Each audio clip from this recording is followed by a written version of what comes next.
Paul, church hopping, and the art of letting go.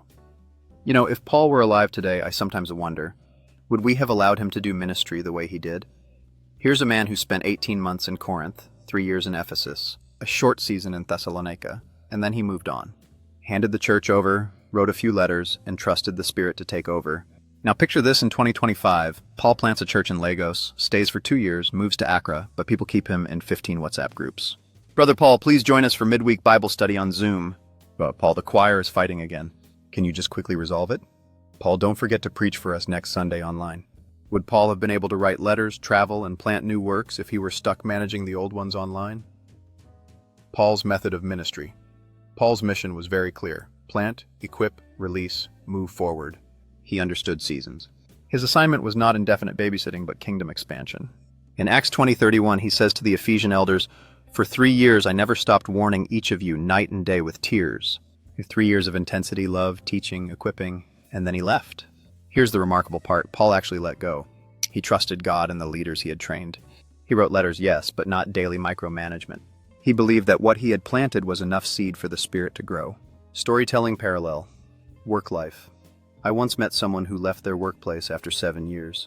They had trained a whole team, documented processes, and even prayed over the people they were leaving behind. But months later, the team still called every other day. Where do we find this file? Can you attend this meeting quickly? Do you know what happened? They couldn't settle into their new job. They felt torn, scattered, drained. This is where Paul's wisdom hits home. He understood the spiritual art of detachment. If he had stayed emotionally tied to Corinth, while physically in Ephesus, his impact in both would have been reduced. The problem of overconnection today. In our hyper-connected world, it's almost impossible to let go. We have groups for everything. The choir you left 5 years ago, the old company staff group, the fellowship from university, and somehow all of them expect your participation. If Paul had lived today, I imagine, he'd still be in the Galatian church WhatsApp group, answering late-night questions about circumcision debates. He'd still be preaching every Wednesday to the Corinthians over Zoom. He'd still be dragged into disputes from Thessalonica while trying to survive persecution in Philippi.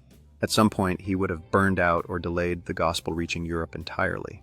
How Paul coped instead, Paul shows us another way. He did 3 key things. 1, he invested deeply in the season he was present. No half measures. He raised and released leaders. He gave real responsibility, even if they were imperfect. He trusted the Spirit. His job was obedience, not eternal babysitting. That's why he could say in Acts 20:32, "Now I commit you to God and to the word of his grace, which can build you up." Life application for us today. Think about your own life. Maybe you've left a job, but people still rely on you instead of owning their growth. Maybe you've moved on from a ministry, but you feel guilty stepping fully into your new season. Maybe